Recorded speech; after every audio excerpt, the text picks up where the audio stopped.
Thank you for joining us today, and thank you to IRF Secretariat for co-organizing this briefing. And it is my honor to be here with my colleagues, Dr. Chris Seipel, Mr. Greg Mitchell, Mr. Alexei Kildishov, and we expect Mohammed El-Senussi, Dr. Mohammed El-Senussi will join us for this briefing, hopefully in a few minutes. And also we will have representatives from Kazakhstan via Zoom today. Before anything else, I want to begin with a brief disclaimer because it is essential to integrity of this report. This assessment does not reflect the official views of the government of Kazakhstan, the United States, or any institutions. The findings we are presenting today are based solely on our observations, interviews, and discussions during our visit. This is not an academic study. It is a field-based trip report designed to capture impressions and offer practical recommendations to strengthen ongoing reforms in Kazakhstan. Our delegation traveled to Kazakhstan at the invitation of the Government of Kazakhstan, and this fact alone is noteworthy. Few governments invite outside religious freedom experts to come in, travel freely, speak with anyone they want, publicly or privately, and then publish an independent assessment. That's what we did. We traveled to Kazakhstan, we met whomever we wanted to meet and discuss any questions we want to discuss. Our delegation visited Astana, Almaty, Shymkent together from September 13 to September 16. And also I visited Aktobe, Atyrau, and Aktau separately. And any findings from those cities in the report are based solely on my interviews and observations. The government covered all in-country costs, while our time and labor were volunteered. That arrangement ensured both access and independence. Why Kazakhstan? Because Kazakhstan is at a pivotal moment, reforms since 2019, including the Listening State initiative created by the president of Kazakhstan, Tokayev, and open new path for cooperation between government, religious communities, and civil society. The country is transitioning from a legacy of control toward model of cooperation. And they asked us to help them to understand what is working, what is not, share our experience, share the case study, and listen to local religious communities, government, civil society. Our assessment focused on 4 interconnected contexts that shape religious freedom. Historical context, the long-term impact of Imperial Russia, Soviet era, security context, threats from extremism, online radicalization, and how prevention, rehabilitation, and reintegration are being approached. Geopolitical, Kazakhstan's multi-vector diplomacy and amid Russian, Chinese, and Western influence. Legal, the religious laws and how they are implemented in practice. Each of these contexts influences the others. Religious freedom cannot be understood in isolation. We conducted this assessment using what we called a builder's approach. Mohammed, welcome. Yeah, I just announced you will be coming in a few minutes, and you actually did. Thank you. We conducted this assessment using what we called a builder's approach. This is an engagement model emphasizing cooperation and partnership over confrontation. Rather than criticizing from a distance, this approach builds relationships from within, providing suggestions to governments and societies as they navigate religious freedom reform. The builder's approach ensures that engagement occurs in mutual respect, contextual understanding, and shared responsibility, prioritizing sustainable progress toward religious freedom or belief and cultivation or positive linkage between religious freedom, long-term stability, and social cohesion. The delegation's goal was to better understand the factors shaping the religious landscape and current challenges to advance religious freedom and to promote practical steps for steady, long-term progress. The report that we are presenting today reflects that spirit of cooperation, not confrontation. With that framing in mind, I will now turn to my colleagues who will walk us through the finding in more details. Thank you again for being here and for your commitment to religious freedom, human dignity, and constructive international cooperation. And Dr. Chris Seipel, the floor is yours. Okay. Good morning. Assalamu alaikum to our brothers and sisters from Republic of Kazakhstan. We're so grateful for the guest. And Sapar Gali for coming all the way from Astana. We are also excited and congratulate the embassy on the appointment of Ambassador Lasso, who is new to the country, but not new to diplomacy. But even better, we get to have the DCM here, Dana Kurmasheva, and we're grateful that she is here to join us. She is an old friend and has served in the embassy here before. My name is Chris Seipel. I'm a senior fellow at LYNC, L-Y-N-C, Love Your Neighbor Community.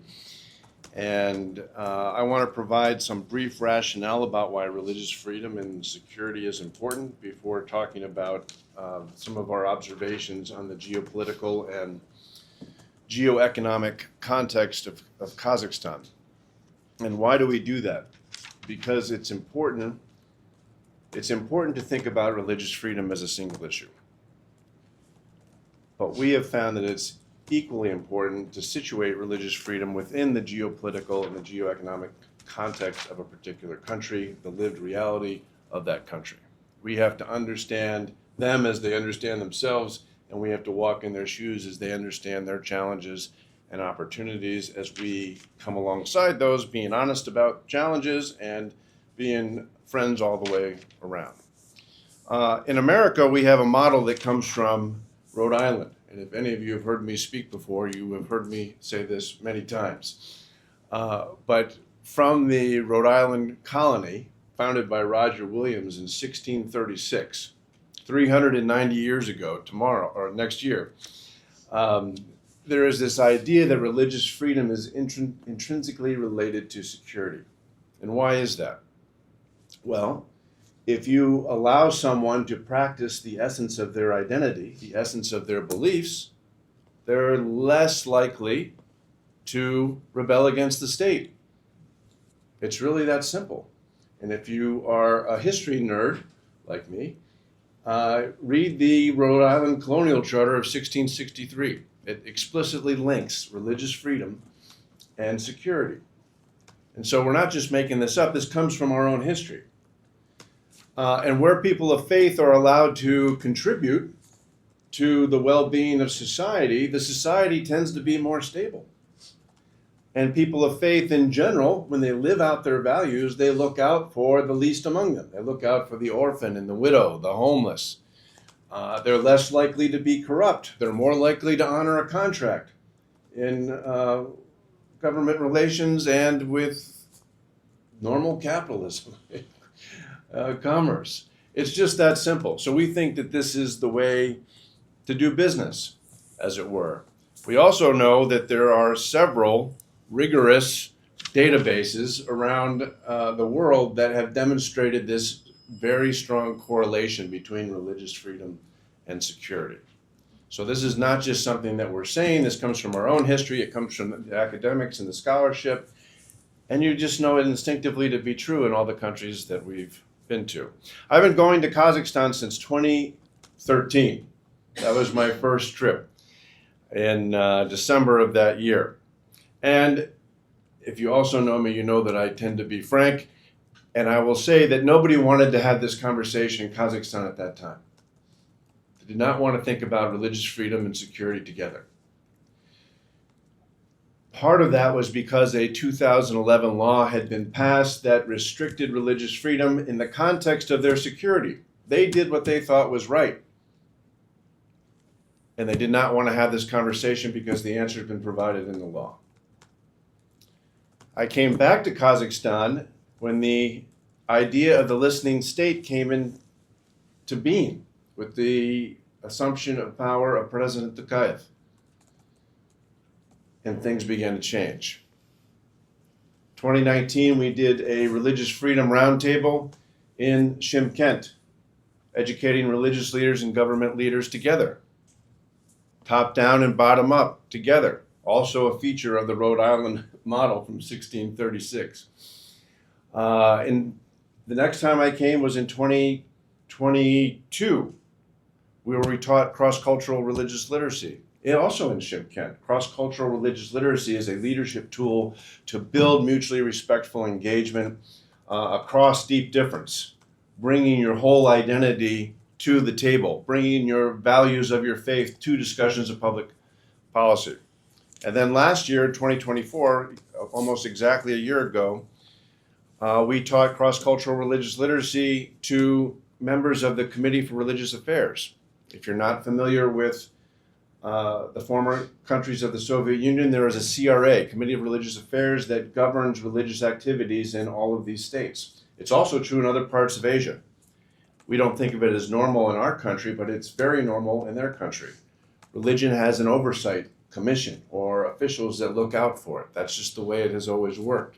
And so Kazakhstan invited us through the Caspian University, which is authorized by the government to teach government officials, which is to say to do professional development, to be promoted. And we talked about cross-cultural religious literacy, which has religious freedom embedded in it. You have to respect the other to do cross-cultural religious literacy, to work on common challenges together. Because it's not a question of if, but when you partner with somebody who doesn't pray like you do. That's the reality of our global world and every country around it.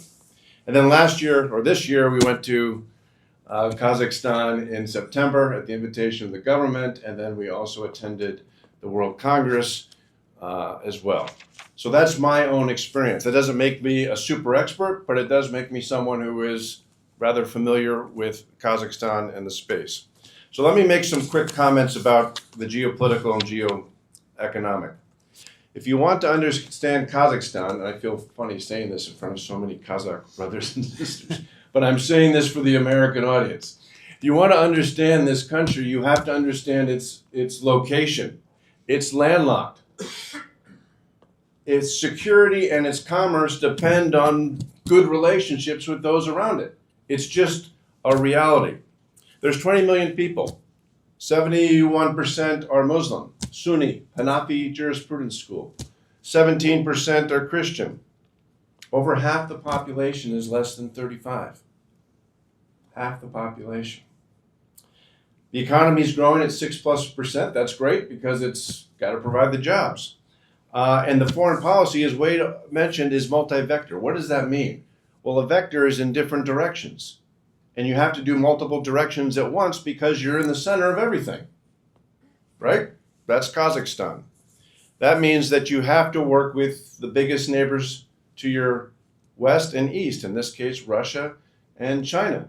You have to have regional integration as 5 states of Central Asia. And President Tokayev and President Mirziyoyev have worked hand in glove together. President Tokayev was just in Uzbekistan, again, working on regional integration. That means Kazakhstan is going to be working to be a part of the Shanghai Cooperation Organization, the Eurasian Economic Union, but also with the EU and America. And its trade reflects the same thing, 20% with China, 20% with Russia, 36% with the Europeans, 11% with Asia. Constantly balanced. And this may sound strange to us because we're used to everybody listening to us because we're the biggest dog in the park. But you would be doing exactly the same thing if you lived in Kazakhstan. That is the reality of the geographic location and of the people that run Kazakhstan and the people who live there. So, what's the threat as I begin to wind up? The greatest threat is still from Islamist extremism. When the Soviet Union went away, they tried to get rid of religion. And then when there was a new country of Kazakhstan, there was total religious freedom. So imagine that. You have a theological vacuum and people from outside filling that vacuum because there's nobody local who understands the Islamic jurisprudence of Hanafi Islam because it had been completely wiped out, which creates lots of problems. In fact, you could say that too much tolerance leads to terrorism. There has to be a rule of law that understands all these things balanced. And in fact, from 2012 to 2016, there were 11 terrorist acts from this source. But in the last 4 years, under this new listening state, there have been 0 terrorist acts. We also know, as we anticipate the next speaker, that 250 Kazakh citizens, men, went to fight with ISIS, which was a phenomenon in Central Asia. Many went to fight with ISIS. And they brought their families with them often. But Kazakhstan has repatriated 700 of them, women and children. Think about that. It's a different approach to terrorism. A family member has been lost, we're going to bring him back. We're going to reintegrate them into society. We're going to prepare them to think well theologically and provide jobs and make them a part of society and make society whole again. You do not see this happening on the global stage. So let me conclude with this comment. Kazakhstan is 34 years old, but what we're talking about is 6 years of reform. 6 years, that's it. And they are doing it in a place that has no living memory of an unregulated religious space. Regulated religion is the only thing that that part of the world has ever known, whether it's an empire or a state. And now they are working step by step to develop a Kazakh way and a Kazakh model to balance religion and security. And I think we can say there are challenges to be sure, but we can say that there is now a religious public life in Kazakhstan that wasn't there before because of these 6 years. And that is something that we should walk with and encourage and enable. Thank you. Thank you so much, Dr. Seipel. And you frame it very well, the security context and how the security context influenced development of religious freedom. And you also almost introduced our next speaker because we are going to hear from Ms. Jaksil Kızı, who is a former wife of the ISIS fighter, was trapped in Syria territory. When I was traveling in October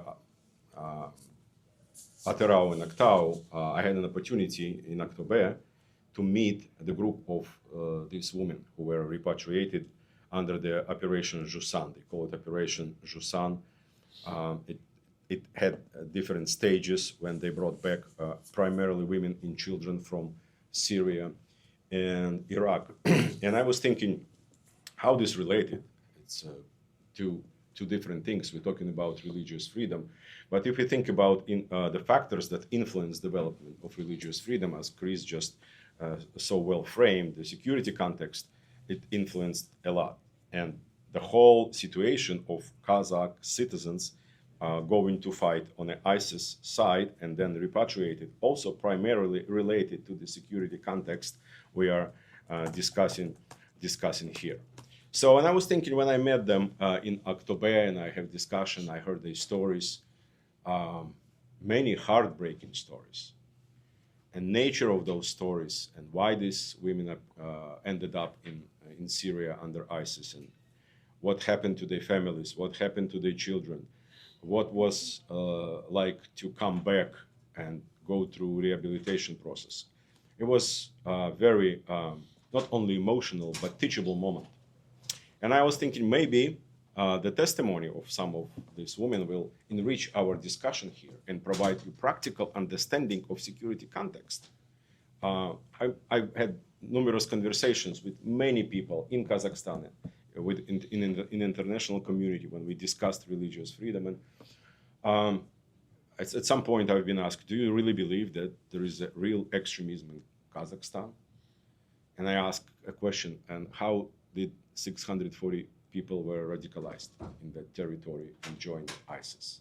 Through which process? How did it happen?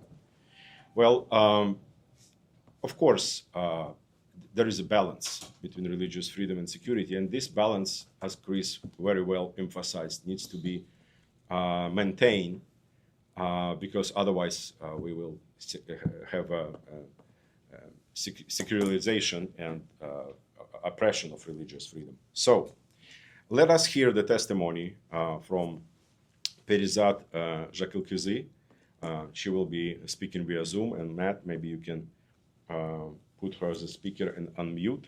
I will ask a few questions, and we have 8 minutes for this particular segment of discussion. And she will be staying with us up until the end of the briefing, and if you have any questions, you may ask her at the end of our conversation. So, are we connected?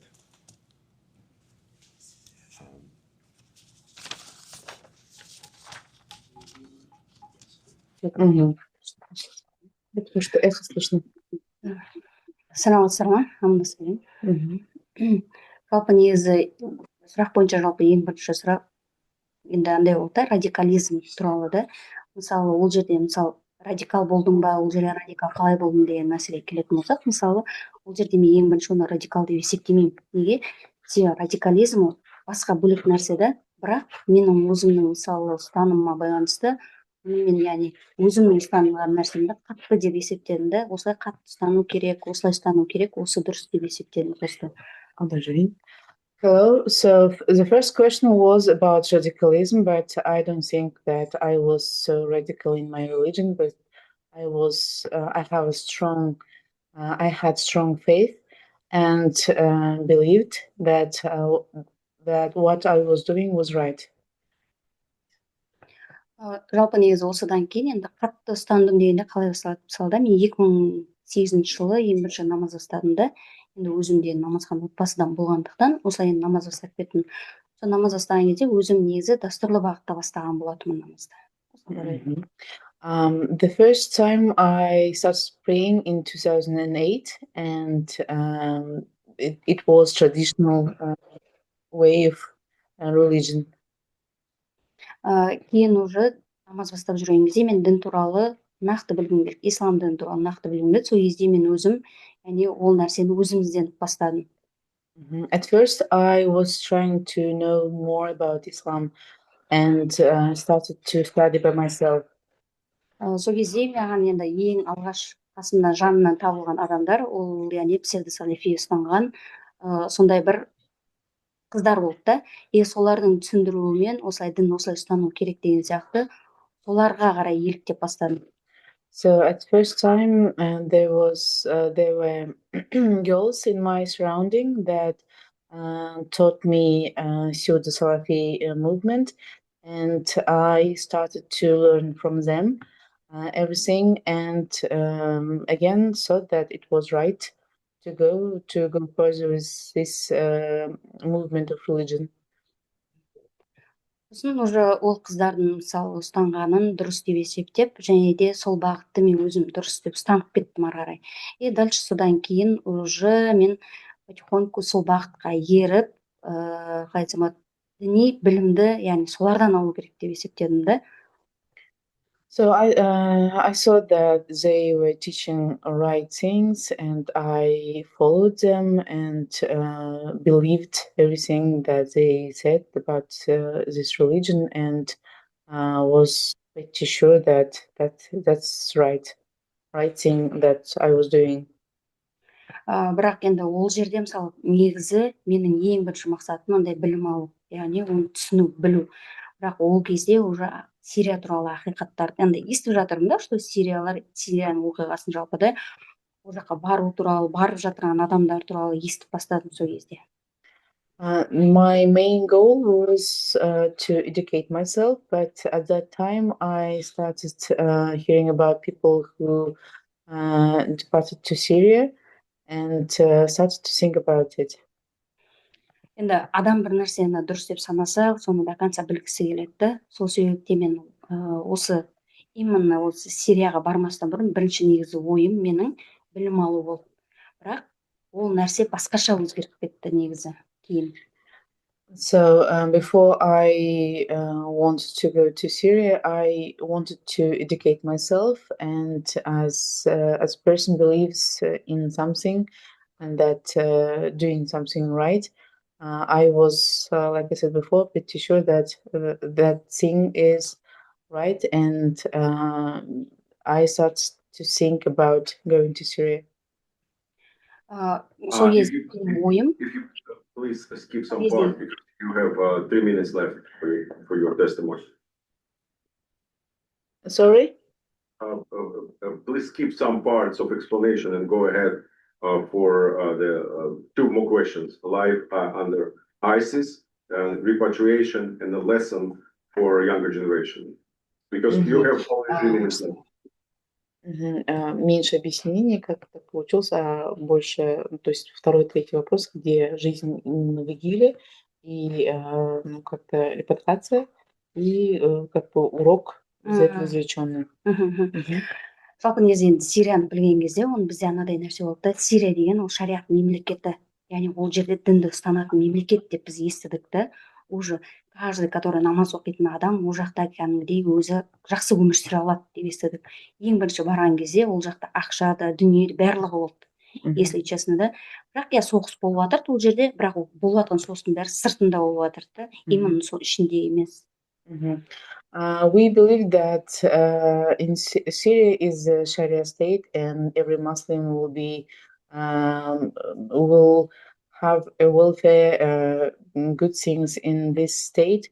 So first time we went there, there were everything. So money, food, whatever we wanted. But yes, there was a war, but outside the city, the place we were.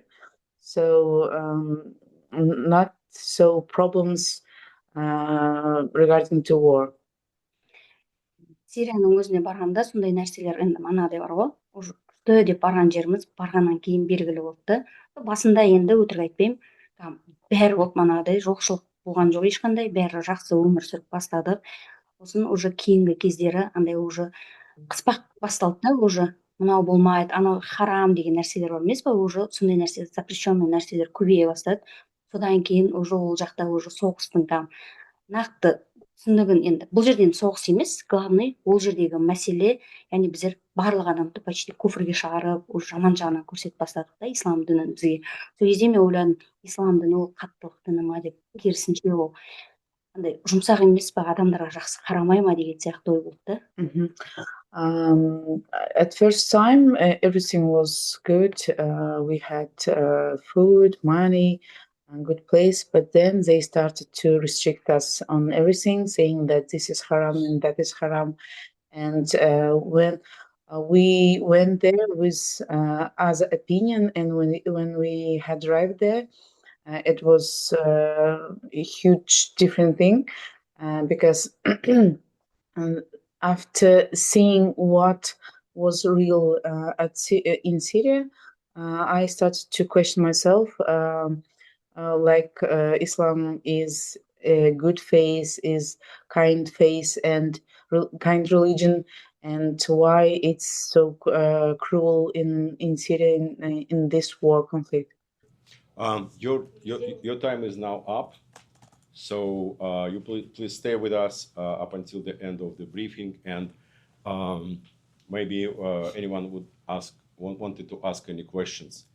So the organization that I met in October, they have a website where they publish the testimonies of these women and their way from to Syria, then from Syria, and what they experienced under ISIS and how they were rehabilitated. It's very interesting. A few of these pieces are in English, and hopefully it's going to be more information in English language. But again, this particular situation that we explained a couple times highlights, from my point of view, 2018, 2012 opportunity to get radicalized online or through the friends, through the certain cells that were operating in Kazakhstan.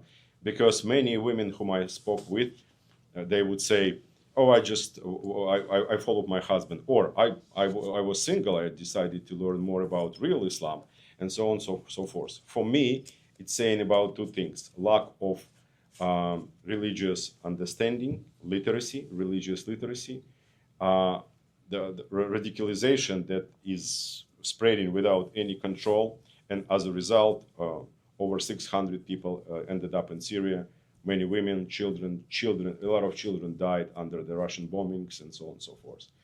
Well, now situation is different. In October, I met head of the organization that consists of 120 people who monitor situation, provide early warning sites, talking to the communities, and many of those women actually getting their education, not only theological education. Some of them graduated from Islamic University, but also the degrees in psychology in aim to help people as they were at some point to get reintegrated or understand better the religion. So, and we move into the next part now, and I would like to give the floor to our next speaker, Mr. Greg Mitchell, who will share his perspectives on the foundings of the current report. Thanks. Thank you, Wade.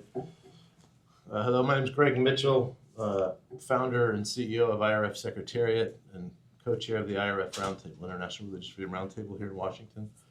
And I just wanted to say it's an honor for me to have been part of this delegation, with Wade and with Dr. Chris Seipel, with Mohammed El Sanusi, my brother, and with everybody. So I just wanted to thank the organizers. I want to thank the Kazakh government for the invitation for us to travel to Kazakhstan and do the assessment. I've been going to Kazakhstan since 2013. I think this is my seventh trip, maybe seventh or eighth, something like that. I've been to 5 different cities across Kazakhstan. So I love the country, I love the people and their kindness and their hospitality. And I have many friends there now. So it's always fun for me to go back to Kazakhstan. So I enjoyed my time there on this assessment too. I'm going to focus on like these multi-faith clubs that have been set up in Kazakhstan and how inclusive they are and like how that's contributing to the improvement of the religious freedom climate and the environment in Kazakhstan. And when on the trips that I've gone to, like Chris said, we did some religious freedom roundtables in Kazakhstan in 2019, a few different times. Even since 2019, we've gone back a few times, and I've been part of roundtables in each of the 5 cities that I've gone to. Again, where the government set up these roundtables, supported the roundtables, and allowed people of all different religious communities to be invited. Including non-traditional and non-registered religious communities were invited to participate in the roundtables that we did with the government and with the faith communities of Kazakhstan, which was a good thing. And so when we went back for this assessment, one of the questions I asked at each one of our meetings, and we were able to attend a couple of these multi-faith club meetings in Shymkent and then Almaty. And it was good. And the questions I was asked that I was asking were, one, do you interact? I was asking the participants and the members of these multi-faith clubs if they interact with non-registered religious communities, because all of the members of the clubs themselves are members of registered religious communities. So my question was how much they interact with non-registered religious communities, and if the non-registered religious communities are invited to participate in the clubs.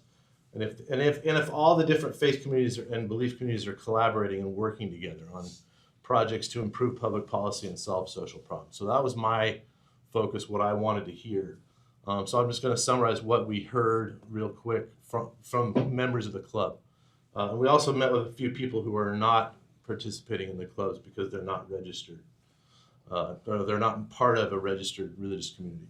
But overall, there was just from my first trip was in 2013. Like Chris stated, we Wade, Chris, and I, and Sue Taylor out here, we were all part of an IRF roundtable delegation that went to Kazakhstan in December 2013, so 12 years ago. And that was my first assessment. And back then, we picked up a lot of fear and distrust, between religions themselves and then between religions and government. This time it was completely different. So I just wanted to start on great improvement, like night and day. That trip 12 years ago versus now, just night and day. We didn't feel any fear, and people were open. And now religions are interacting with each other and interacting more with the government. So great improvement on the religious freedom environment in Kazakhstan. I just want to start with that. They still have a ways to go, but I just wanted to say what we heard from people, from the actual participants that we talked to in Kazakhstan. They mentioned a couple of turning points. One was 2015, but even bigger, like Chris said, these reforms have been going for 6 years now. 2019 was pointed to as a big turning point, where there was remarkable shift and improvement in the, let me go to that section here. They said the religious climate, I'm using quotes from my notes, they said that the religious climate dramatically changed, and they said you could observe that change with these multi-faith clubs, and the fact that all the different registered religious communities were there with their government. They said they're very happy to have the club and the relationships that are being built there. They said the club helps them overcome the fear that they inherited from the Soviet era. And they love the fact that the government is sitting and talking with religious communities and asking for their opinions. They said government wants to cooperate with the religious communities and they're developing trust. They're happy with all of that. And they recognize that the more they communicate with each other and the more they communicate with the government, the more they all learn from each other, and the higher the trust they achieve with each other. And they want to show that religions can work together in peace. And they actually feel like equal citizens, everybody who's sitting at those club meetings. They also feel that legislation is slowly turning in the right direction, and that they're optimistic that policies will be corrected and improved moving forward. And the Multi-Faith Club of Almaty is where that seems to be the one that's thriving the most. And I know that there's other multi-faith clubs meeting around the country, and I think they meet every 2 months or so. But the Multi-Faith Club of Almaty is doing really well. And we were told that the clubs were inspired by the Congress of Leaders of World and Traditional Religions, which is a good thing. Let me just see, what else did I miss anything? Just a little comparison between like when we were there in 2013 and then post 2019. What we heard from them is before 2019, there was tension and distrust. I mentioned that. There was fear of the government, fear of being shut down by the government.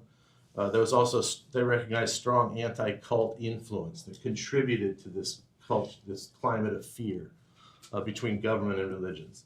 But again, since it started to change in 2015 and then really changed after 2019. And so then I'm just going to bring you to just highlight a little bit of room for improvement before I then wrap up. Members of the club themselves said it would be more helpful to meet with each other more often, and they recognize the need for even more cooperation and collaboration. Because we learned that the clubs mainly meet and take part in social activities like chess tournaments, sporting events, city marathons, and then social projects like Clean Kazakhstan, cleaning up certain parts of the city, sometimes flood relief, like humanitarian responses, things like that, which is all really good, and it helps develop the relationships and trust. But they also recognize the need that they could do more cooperation and collaboration on like significant projects related to public policy and solving social problems. In fact, there was no real answer, no real substantive answers to my questions when I asked if they all work together on those kinds of projects, which tells me that they're not quite there yet. And we learned of a couple of obstacles that are still there, like fear that they will have theological clashes if they get into substance and policy types issues. But anyway, but they're moving in that direction. And then when it came to the non-registered religious communities, there was no real answer to my question. I wanted to know how many or how much interaction the registered communities have with non-registered communities. And there wasn't a lot of silence on that one. There might be some, but they just didn't go into it. And that just brings me to this area. We asked if the clubs could invite non-registered communities, and we were told that because the clubs are government funded and government run, that they were restricted from inviting non-registered communities. So the non-registered are not at the table, which prevents interaction, and it limits the social harmony and cohesion among all the different religions, including the non-traditional and the non-registered. So we had discussions about empowering the clubs to be more inclusive of all, again, including the non-traditional and non-registered. We even kind of discussed the idea of perhaps allowing them to participate first as observers, then dialogue partners, and kind of work their way into full membership, which could then pave the way for registration by the government of that religious community. And there was also some agreement that some of the communities that we talked to were registered before the 2011 law and deregistered by the 2011 law. They've tried to re-register and they want to re-register, but they cannot. One of the things they mentioned was that the membership limit of 50 is too high. Some of these groups have around 30, and so they don't qualify to register because they don't have 50 members in that city. So they hope that number would come down. But we know that the government is relaxing the restrictions, making it easier, the registration process easier. So again, moving in the right direction. And then the last thing is the Multi-Faith Club of Almaty did agree. They did agree. He said he was open to a process like that, to start bringing the non-registereds in. He said he was willing to meet privately with members and leaders of the non-registered communities. He actually did that. With one of them following the Multi-Faith Club meeting, he met with the leader of the Scientology community, who you're going to hear from next. So you can hear from her directly. But he was open to that. And so in conclusion, I just wanted to say a few things. We also hope that the Congress of Leaders of World and Traditional Religions would also become inclusive of non-traditional religious leaders as well. And lastly, I'm just going to conclude with a few words from the participants, the members of the clubs themselves. Kind of to Chris's point, they said themselves that they're still learning. You know, they've had great progress in the last 6 years. They're happy with the progress they have. The non-registereds actually want to be included, but everybody agrees that they're still learning and that religious life is improving step by step, and they're optimistic that they will continue to improve and work with the government.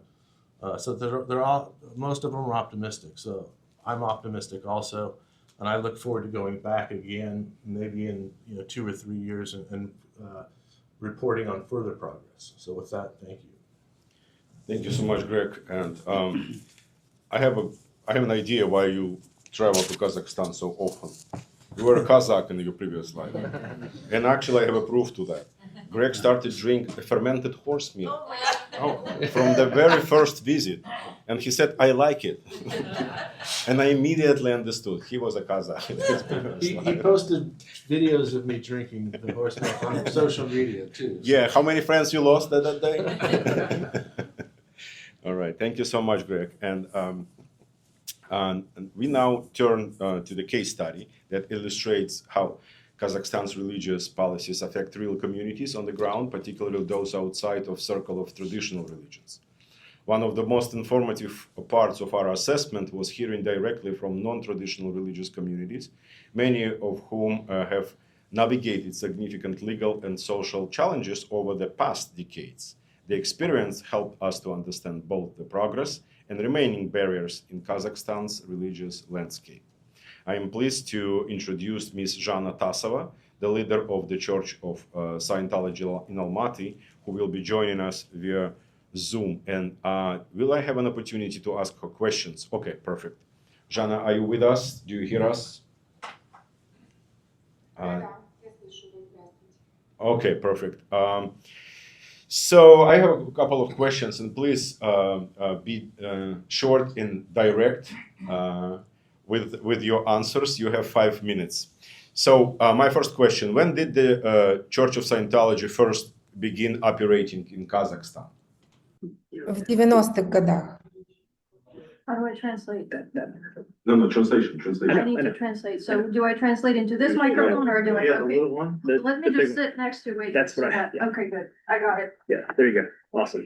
Thank you. All right. She did send me for full testimony, but if we have time, then, Jana, can you repeat? Повторить, пожалуйста. Да. В 90-х годах была образована, появилась саентология в Казахстане. Scientology appeared in Kazakhstan in the 90s. Has your community ever been officially registered as a religious organization? Да, в 1998 году была зарегистрирована первая церковь саентологии. First Church of Scientology was registered in 1998. What happened to your legal status after the adoption of 2011 religious law? А в 2011 году, после выхода закона, у нас отобрали регистрацию и установили обязательную регистрацию для всех, даже тех, у кого она была раньше. So we were stripped of our religious status in 2011 after the adoption of the new religion law. Even those who previously were registered were now required to re-register. How did your community continue functioning after their registration? Четвертый вопрос, переходите. Да, я поняла. На самом деле с большим трудом. И до того, как у нас отобрали регистрацию, в Казахстане присутствовало несколько сообществ в разных городах. Сейчас осталось только одно в городе Алма-Ате. И многие члены нашего сообщества не выдержали многолетней травли, и так как было на самом деле очень тяжело, поскольку с выходом закона мы пытались несколько раз перерегистрировать наше течение, но нам не удавалось, и были рейды всякого рода с изъятием материала, а также имела место массовая травля в СМИ. Поэтому было тяжело, и многие члены нашего сообщества этой травли на самом деле не выдержали. Но, тем не менее, я лично, следуя своей вере и своему призванию, продолжаю идти к тому, чтобы зарегистрировать нашу религию, и не собираюсь пока сдаваться. Спасибо, Жанна. Я сейчас переведу ваш ответ. So she says, it's been difficult to operate after we were stripped of our religious status. We tried to re-register several times, but we were denied. Tried to defend ourselves in courts, but it was futile. And so eventually, we used to have communities all across Kazakhstan in multiple locations, but most leaders of our communities could not survive, stand up to that harassment for many years. And so they've shut down the communities. And the only one that we still have is in Almaty, the one that Жанна leads. And it's her faith. She's not going to give up, but it's been difficult. I don't know if she mentioned this, but it was in her written testimony. She registered an NGO. That's the only way that she can currently operate, but it's not an official religious status. Over the past 5-6 years, what challenges have you experienced? You probably already answered this question. And how your community is treated both by the government and other faith communities? I guess it's also was answered. Would you say level of freedom has increased or decreased during the last 5 years? Ответ на пятый вопрос. Да. В последние годы у нашей организации в Вашингтоне сложились весьма продуктивные отношения и диалоги с нашим государством. И на самом деле, пока мы не получили регистрацию, но тем не менее нам стало жить спокойнее, и травить нас стали намного меньше. И пока что еще правовой статус мы не получили, мы действуем как общественное объединение, и это нам дает возможность присутствовать как сообщество, иметь банковские счета, арендовать помещения и вести деятельность. Но, тем не менее, конечно же, самой регистрации мы еще не получили, и вследствие этого у нас нет абсолютных гарантий, ну а значит нет такой убежденной уверенности в будущем. Потому что сам закон от 2011 года, он очень размыто сформулирован и может по-разному трактоваться. Вот, например, буквально недавно, несколько дней назад, нам запретили продавать книги на большом онлайн-магазине, которые мы продавали в течение нескольких последних лет. И вот сейчас Министерство иностранных дел помогает нам уладить этот вопрос, и я надеюсь, что это будет улажено. Но в том, что существует определенная уверенность, ее пока нет, но надежда остается. Okay, спасибо, Жанна. Это был последний вопрос. So she said, definitely, we don't have certainty for the future, but we definitely have a lot of hope because the situation has been improving, a lot less harassment, and the office, she said our office in Washington, DC has had successful collaboration and dialogue with the Kazakh Ministry of Foreign Affairs, and there's been a lot of gradual improvement. We have uncertainty because of not having the clear legal status, not having a religious legal entity, and because the law of 2011 is vague, so it can be interpreted in a variety of ways. So she mentioned recently we had just a few days ago, odd incident where we used to be able to sell our books online, now we were shut down. But the Ministry of Foreign Affairs of Kazakhstan has been trying to help us figure it out. And so it's an example of, unfortunately, when you have legal uncertainty, you can have these type of situations. But she noted that there's been successful collaboration, a dialogue, and a calmer atmosphere. So even if not certainty yet, but at least we're hopeful about the future. Okay, thank you. Thank you very much, Jana. Thank you so much, Anna, for the translation. Вам спасибо большое. Для нас большая честь участвовать сегодня в конференции. She said, thank you very much, and it's an honor to participate. Thank you. With this, I will turn to Dr. Mohammed Al-Sanusi, who will provide us his perspectives on the assessment trip. Dr. Al-Sanusi, the floor is yours. Thank you so much, and good morning to everybody. It's wonderful to see friends, to see new faces as well, and also it's great to reconvene again with the delegation here with Wade, Chris, and Craig. And I think this is the first time actually we're together since we were in Almaty, right? So happy to be here. But really, this morning, I want to just make a few observations. Observation number one, definitely I need to make more trips to Kazakhstan so that I can develop the taste of the fermented camel milk. So that's really observation number one. But just leave jokes aside. I have been going to Kazakhstan, for years. In a private capacity, as well as a formal capacity. But what I remember in 2018, when I was in Kazakhstan, attending the Congress for Traditional and Religious Leaders of the World, I had a meeting with President Tokayev. He was the Speaker of the Senate at the time. So we met. He was, telling me about his vision for creating an interreligious and multi-religious, partnership in Kazakhstan, and even the idea of establishing a center to advance interreligious collaboration. So that was really clearly he was. Wanted to advance this particular goal. So that was really my first meeting with him until we met again this year when I was there at the Congress again in my private capacity, and where he honored me with the Medal of the Congress as well, which I'm humbled to receive. But I think just to say that this particular trip, as it is mentioned in the report, I went there in my private capacity, not as a commissioner of UNICEF. But a number of observations. Observation number one is that I noticed from multiple trips that there is absolutely progress in the country in terms of religious freedom and interreligious collaboration, and a level of freedom to speak, let me put it this way, particularly when we met with religious communities. So that was quite evident in our engagement. And then observation number two is that the Kazakh themselves, in terms of officials or government, as well as civil society communities, they are open for dialogue, and also they are welcoming.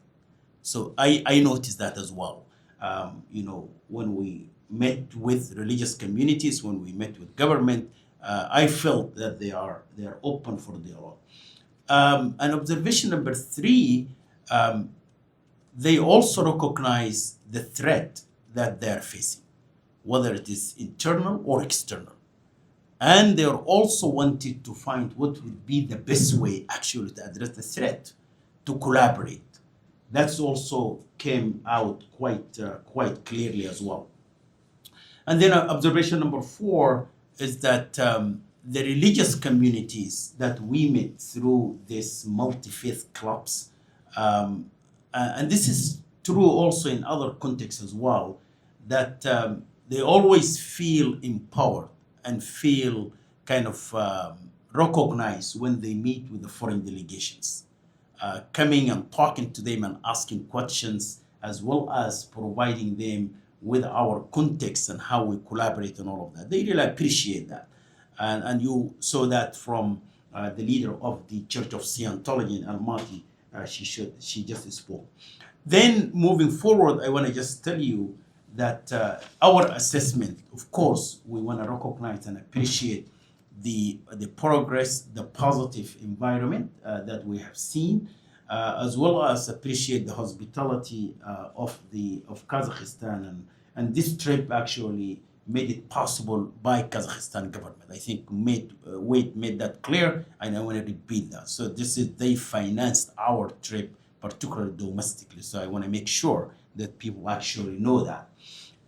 Then we were in an agreement that the purpose of this engagement is for the benefit and interest of Kazakhstan, and our pointing out some of the issues pertaining to religious freedom is actually a part of our constructive engagement with Kazakhstan. So we agreed on that.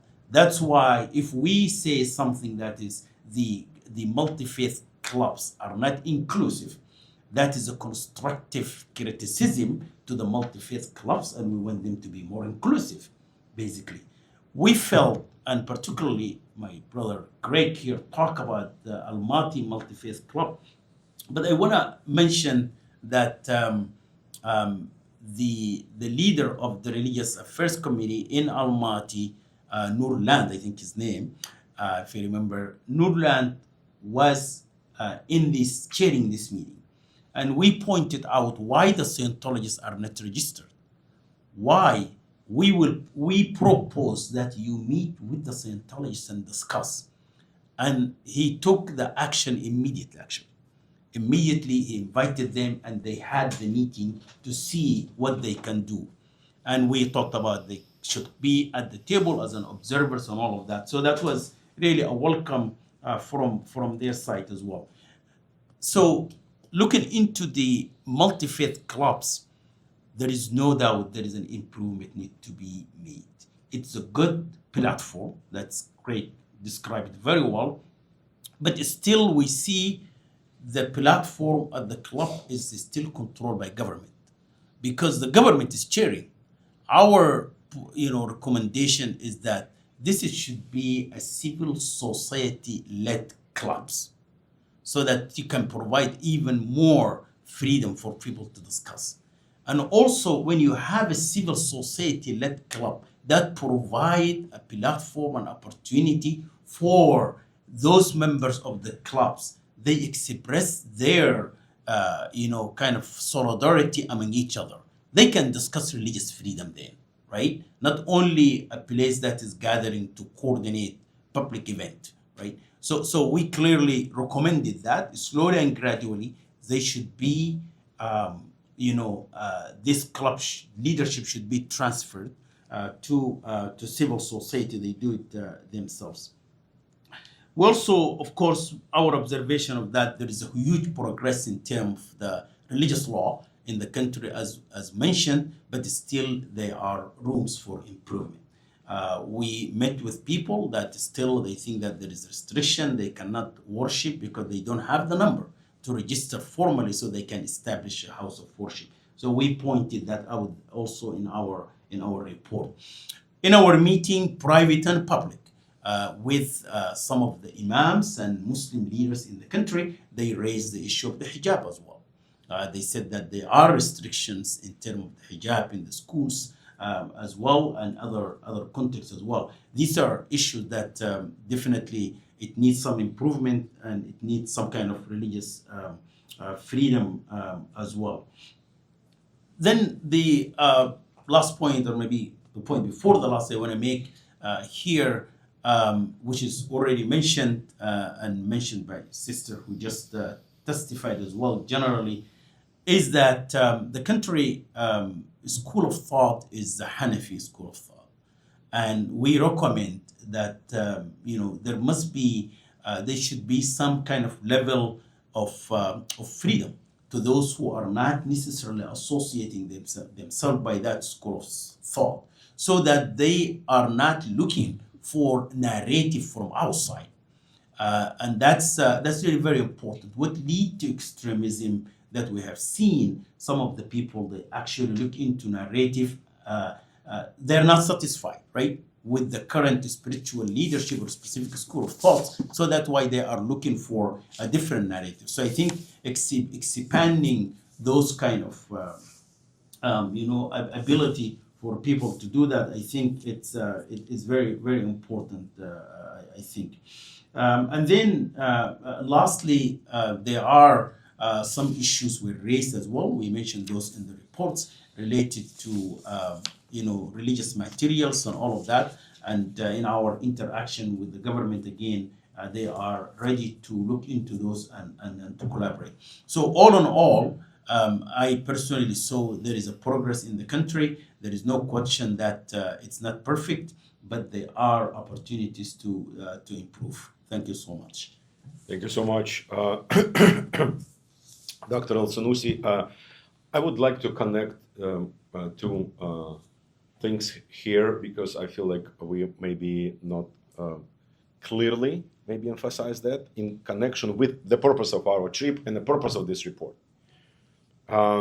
So the delegation goal was and is to better understand factors shaping religious landscape, current challenges to advance religious freedom, and propose practical steps for steady, long-term process and partnership.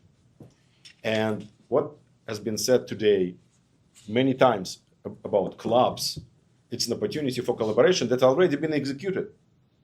We had a training here in Washington, D.C. in 2024, in April of 2024, when we invited the religious actors and government officials involved in multi-phase club development here for training in Washington, D.C. And Greg and his team were provided training on the roundtable discussion, how to set it up, how to run, how to make it ongoing, how to go outside of solely discussion around religion, and how to make religion discussing social issues, thus making religion an answer for the social, oppressing social issues. It was great training, and I believe the success of Almaty Multi-Phase Club partially belongs to this training. And such an events that already has been done in the past will help to integrate the Multi-Phase Club and help to integrate all the suggestions that have been made during this briefing, if it will be developed and especially connected to the global network. So this is the one thing. And also, I would to highlight again that purpose of our recommendations we are making here is to find an opportunity to create partnerships with Kazakhstani government, civil society, religious communities to address the challenges and work together. Again, multi-phase clubs. I think it's a great opportunity for government. And by the way, it was highlighted by Nurlan in our conversation with the leader of a Scientology society. So the new unregistered small religious community can be engaged in multi-phase club and became a sort of a friend or associated member of multi-phase club, because it's an opportunity for the government to understand the nature of this community. And Nurlan said, we will see how they are socially engaged and how they actively will participate in what we do, and then we will decide. I think it's a great way to understand what those new and small religious communities are, even if they are not registered, but engage them informally through the multi-faith club to test the nature of these communities and understand their theology. If it's peaceful theology, if it's engaging theology, if the community is open to engage and respect others, that's the way the way forward. So anyway, it was my few remarks, and I would like to introduce. And again, thank you so much, Dr. El-Sanusi, for your observation and participation in this assessment trip.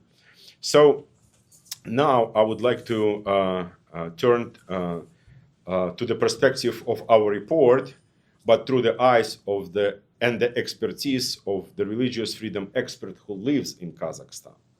It's my pleasure to introduce Mr. Alexei Kildyshov, Deputy Chair of the Biblical Center New Life in Almaty, and one of the Kazakhstan's most respected voices in religious freedom and human rights. For more than 2 decades, Alexei has worked at the intersection of civil society, government, and faith communities.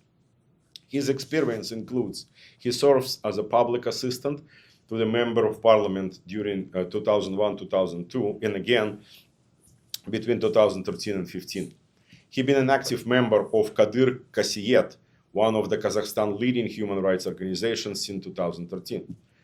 Between 2013 and 2022, he participated in parliamentary working groups that drafted and amended laws on religious freedom.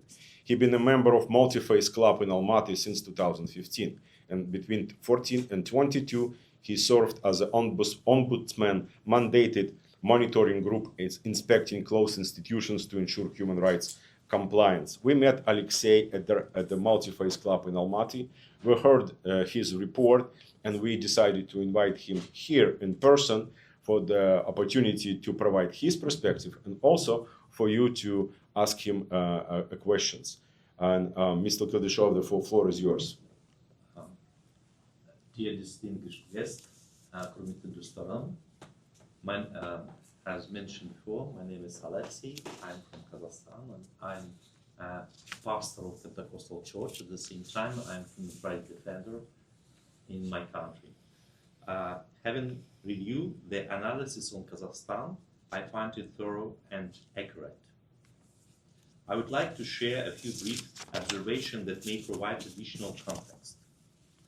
A geographic context note, as mentioned before, Kazakhstan, the world's 9th largest country by area, spans Central Asia and part of Europe, borders Russia, China, and several Muslim majority countries, and its diversity strongly shapes its politics. In the history of independence Kazakhstan, which started after the collapse of Soviet Union till now, we can identify 3 key periods in the development of religious freedom. It's just now it will be historical observation. The first, it's a liberal period. The second is a restrictive period. The third, it's what I would call the transformational period or reconciliation, building relation and partnership. Liberal period, late 1991 till 1999. In 1991, Kazakhstan became independent, and the following year, it adopted its own law on religious freedom, or which calls freedom of conscience. Religious life expanded rapidly. New communities emerged, missionaries were active, and religious literature freely intended in the country. I witnessed much of this firsthand as I joined the New Life Pentecostal Church during this time. And I converted to Christ in 1992. This momentum continued until early 1999.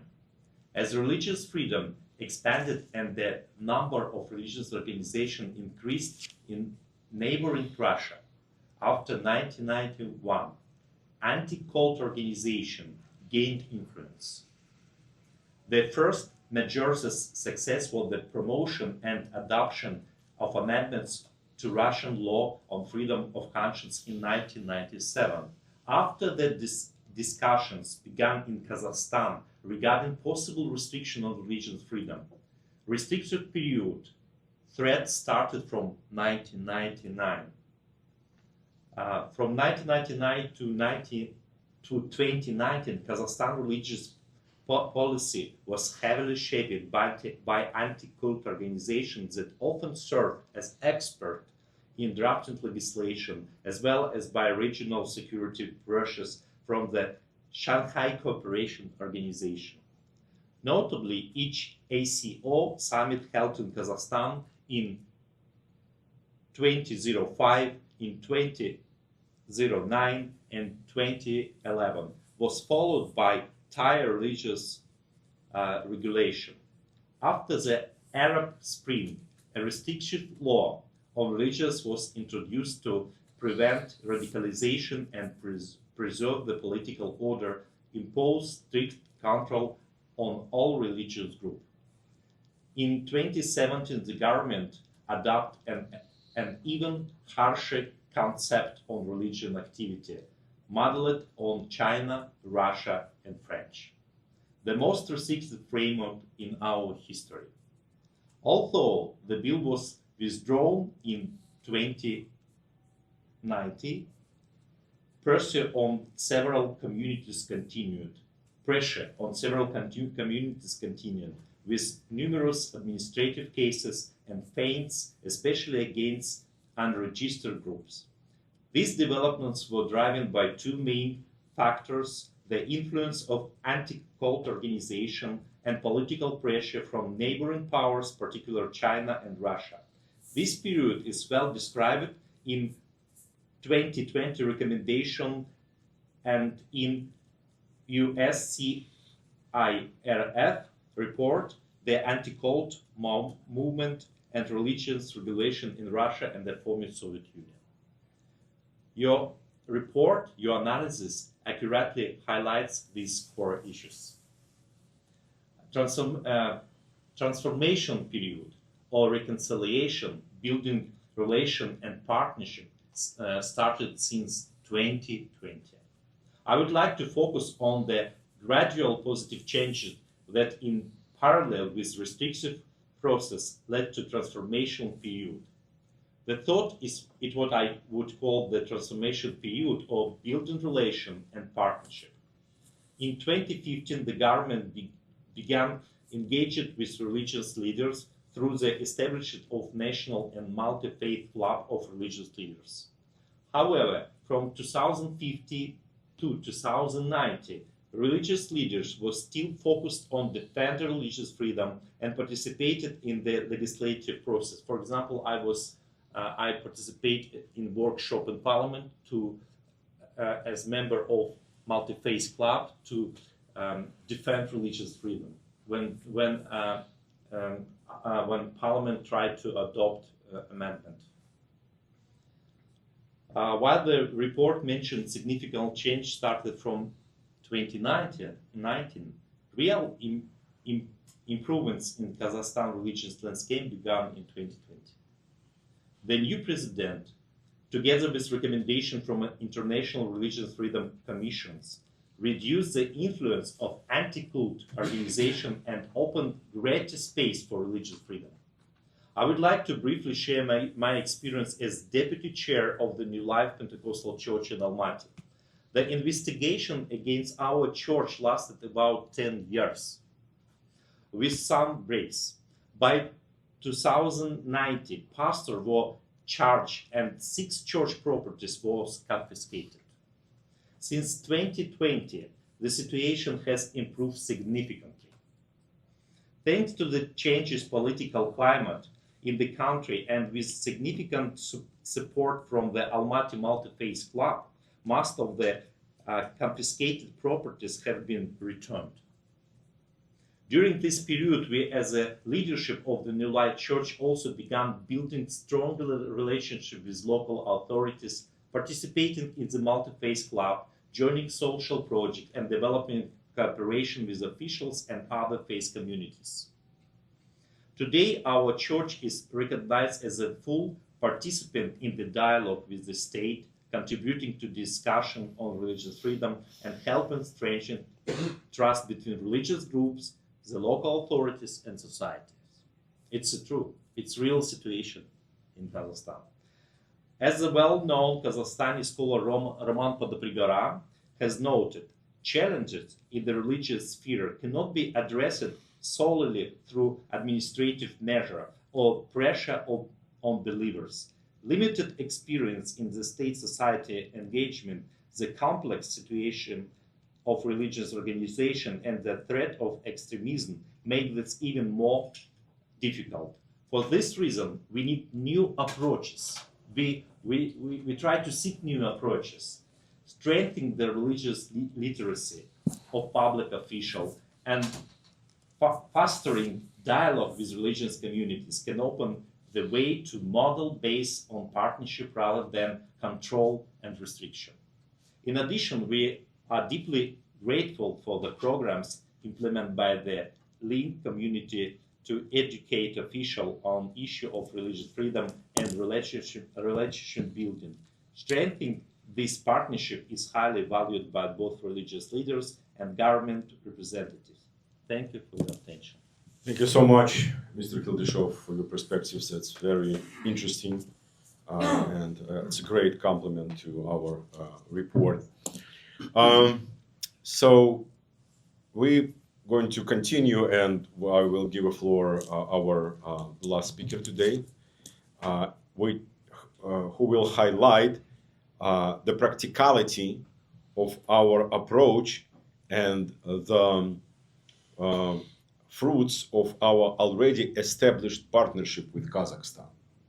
Because again, everything we are saying here, as Mohammed El-Sanusi very well emphasized, is an opportunity to create partnerships and collaboration. And again, it needs to be decided by the Kazakhstani civil society and government on which issues, on which projects they want to collaborate. Link collaborate with the government and civil society for many years. And we developed a cross-cultural religious literacy certificate course that we now introduced for the government employees and law enforcement involved in religious affairs. We conducted already 2 certificate courses that was valued very high by the Kazakh government and law enforcement. And we did it in a partnership with local university. It is Caspian University, where we developed the curriculum, create methodology, and actually conducting our certificate courses. We have Dr. Julia Harkova here, who represents our partnership in Kazakhstan, and she is the head of international department at the Caspian University. And I would like her to share a few thoughts about the partnerships and our partnership and cross-cultural religious literacy course development. Julia, do you hear us? Yes, I'm here. I can hear you. Good morning, colleagues. And we can hear you. Good evening, colleagues. Good morning, colleagues. I'm glad to be among the speakers today and share our experience as a representative of higher education organization, Caspian University. And the report where it clearly articulated the need to end serial into Kazakhstan's national education and governance systems. And what we would like to do now is to show how this vision is already beginning to take shape in Kazakhstan practice in terms of higher education institution and what our next steps could be. The development of cross-cultural religious literacy today is both challenge and an opportunity. It's a challenge because religion here is often a sensitive topic around which fear, stereotypes, and politicization arise very quickly. And the opportunity because competent and respectful conversation about faith helps strengthen social trust and reduce risk of radicalization and build a more stable society.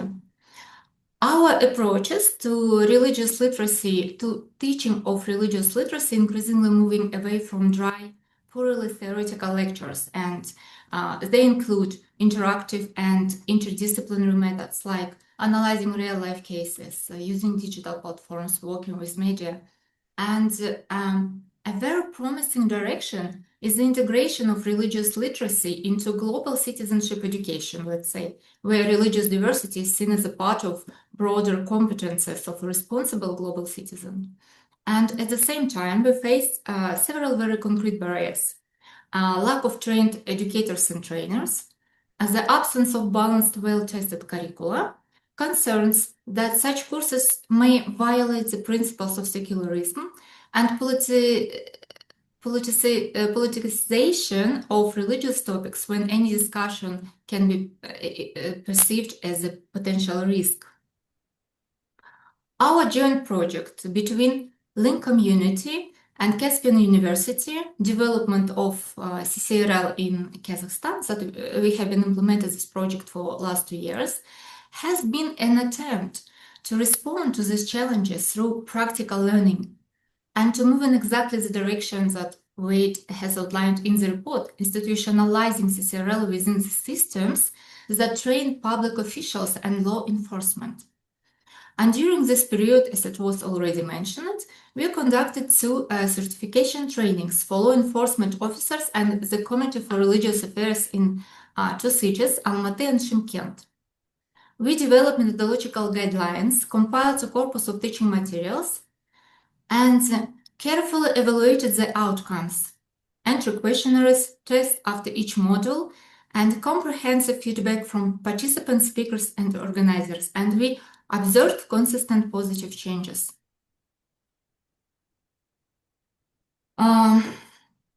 In other words,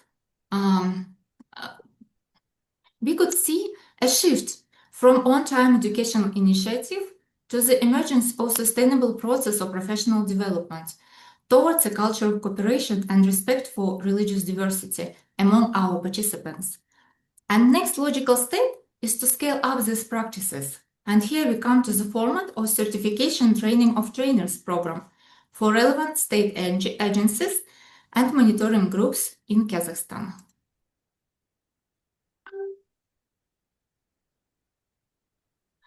Why it's important?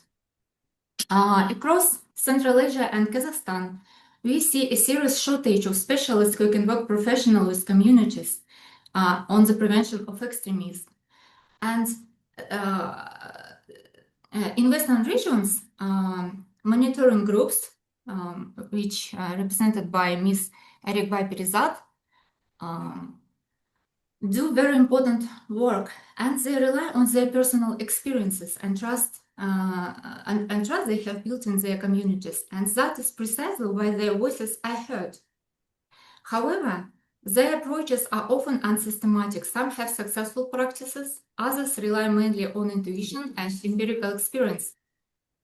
There are no unified methodologies, clear algorithms, and procedures, and this limits the scale and sustainability of prevention efforts. Our idea is simple: to train these people as trainers in cross-cultural religious literacy. In other words, to combine their lived personal experience with professional methodologies, modern tools, and international practice. And as a result, we get a pool of internal trainers who can then train their colleagues in the regions and support the development of CCRL from within the system. In terms of implementation, we see the most realistic and sustainable model as certified 72-hour training of trainers course based at relevant state structures and the Law Enforcement Academy in the format of continuing professional education. And this makes it possible to start without a separate new license, as would be required for formal master degree program or retraining school teachers, and the course into the existing in-service training programs, and ensure scaling without breaking existing institutional frameworks. And the advantages of this approach are clear. We multiply the impact by training an internal pool of trainers from the Committee for Religious Affairs, law enforcement bodies, and other relevant agencies. And the format and duration of this course integrate smoothly into familiar professional development tracks. The course content is aligned with international standards of freedom of religion or belief and security, including policy component, and is preliminary coordinated with the relevant authorities of the Republic of Kazakhstan. To conclude, I want to stress that it's not just about new courses, but about shifting perspective from logic of control to logic of trust, prevention, professional dialogue. And if we want cross-cultural religious literacy, as Wade described it, to become a real national norm and resource for stability and peace, we need not only strong concepts, but also well-prepared people on the place. And this is exactly the direction in which we are already moving with Link community. And we are open to partnership to make this effort sustainable and scalable. Thank you. Thank you so much, Julia, and for the partnership, for your report. That's very interesting, and it's very promising what we can do together in the future in Kazakhstan with cooperation with government and all relative agencies. So now is a part of recommendations, which already, many of those already was emphasized today, and you will be able to see the whole list of recommendations in our written report, which is already available on our website, linkcommunity.org. If you just go to linkcommunity.org, the pop-up would be this written report. So you can go ahead and read this report. We included all the positive developments in both social sphere and legislation. When we talk about how this everything related to religious freedom, multi-faith clubs, educational program, our trip, observations, Operation Jusan, and everything. Well, when we're talking about improvement in religious freedom, we need to measure religious freedom. We need to understand how to measure what we are trying to improve. If we don't know how to measure that, how we will, understand the progress. And in Link, we developing positive indices to measure religious freedom. I'm not going to touch that yet. It's under development, but this is our idea, is to develop the system. But one of the most popular system currently is a system that developed by Pew Research Center, addresses two indices: social hostility between religion, toward religion, and government restrictions. So in Kazakhstan, it's obviously we observe the climate change, the law implementation change, some religious legislation provisions were changed to the better to provide more freedom. And I believe the social development will trigger the legal reforms. The more clubs, the more opportunities to communicate, the more people can interact with each other, the more people can teach each other on who they are and on their religions, not on, I'm talking about theology, but I'm talking about the social implementation of those theologies. The more social unity we will have, the less social hostility we will have, which will trigger at some point reforms in legislation. Again, welcome to read and share our report. And now, since we're concluding, I would like to give a floor to Her Excellency, Deputy Chief of Mission of Kazakhstan, Dana Kurmasheva, who will provide a few words on what she just heard and our report and everything she wanted to share with us. Your Excellency, the floor is yours. You may sit here. Thank you. Thank you so much for this opportunity. And really, I very much appreciate the work you have done. This report, as I've heard it, and I have an opportunity to look into it. So it's a new approach to assess the religious freedom. In countries like Kazakhstan that are still developing its legislation and trying to put the legislation in full compliance with international standards and international commitments, It's the policy of my president, President Tokayev. He started this reform back in 2019, and we went through several stages of actually implementing our international commitments within the UN and OSCE, opening up the religious space for more religious freedom that should be definitely be in full alignment with not only international standards, but also national security. So therefore, your report is so unique and so important, because our part of the world is